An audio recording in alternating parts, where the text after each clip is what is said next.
खुशामदीद है मेरे YouTube channel mini twin कहानी में। एक छोटे से गांव में अहमद नाम का एक बच्चा रहता था।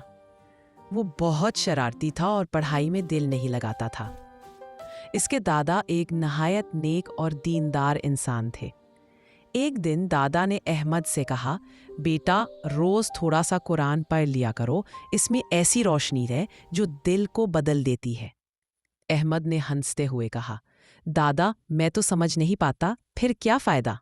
दादा ने एक खाली टोकरी उठाई जिसमें कोयले रखे जाते थे। टोकरी काले दागों से भर चुकी थी। उन्होंने कहा, बेटा इसे नहर से पानी भर कर लाओ। अहमद हैरान हुआ मगर गया, मगर वापसी तक पानी टोकरी से गिर चुका था।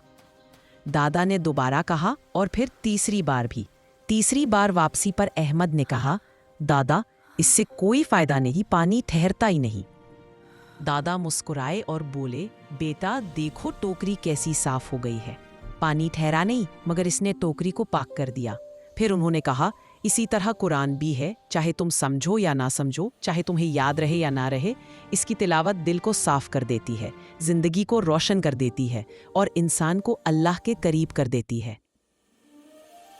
इस दिन के बाद अहमद ने रोज थोड़ा सा कुरान पढ़ना शुरू कर दिया और वाकई उसकी जिंदगी बदलने लगी। दिल में सुकून आ गया, रवैया बदल गया और चेहरे पर नूर आ गया। इस कहानी का छोटा सा सबक, कुरान की तिलावत दिल को पाक करती है, जिंदगी में सुकून लाती है और इंसान को अल्लाह के करीब करती है, चाहे हम इसका पूरा मतलब न भी समझ सके। तो कैसी लगी ये छोटी सी कहानी? इस कहानी का खूबसूरत सबक, कुरान सिर्फ समझने की किताब ही नहीं बल्कि दिलों को पाक करने, किरदार संवारने और जिंदगी में सुकून भरने का जरिया भी है। चाहे हम इसके माने फौरन न समझ सके, इसकी तिलावत और कुर्बत इंसान के दिल से गुनाहों की मेल को धो देती है। जो शख्स कुरान को अपना साथी बना लेता है, अल्लाह उसकी ज़िंदगी को नूर, हिदायत और बरकत से भर देता है। तो प्यारे बच्चों, कैसी लगी ये एक खूबसूरत कहानी जो कुरान के ताल्लुक से है? और भी अच्छी और सबक आमूज कहानी के लिए मेरे यूट्यूब चैनल मिनी टून कहानी को लाइक, शेयर और सब्सक्राइब ज़रूर करें ताकि आने वाली हर वीडियो आप तक बराबर पहुंचती रहे। आप और कौन सी कहानी सुनना चाहते हैं नीचे कॉमेंट बॉक्स में ज़रूर बताएं। तो फिर मिलते हैं अगली कहानी में। तब तक के लिए बाय बाय, अल्लाह हाफिज़।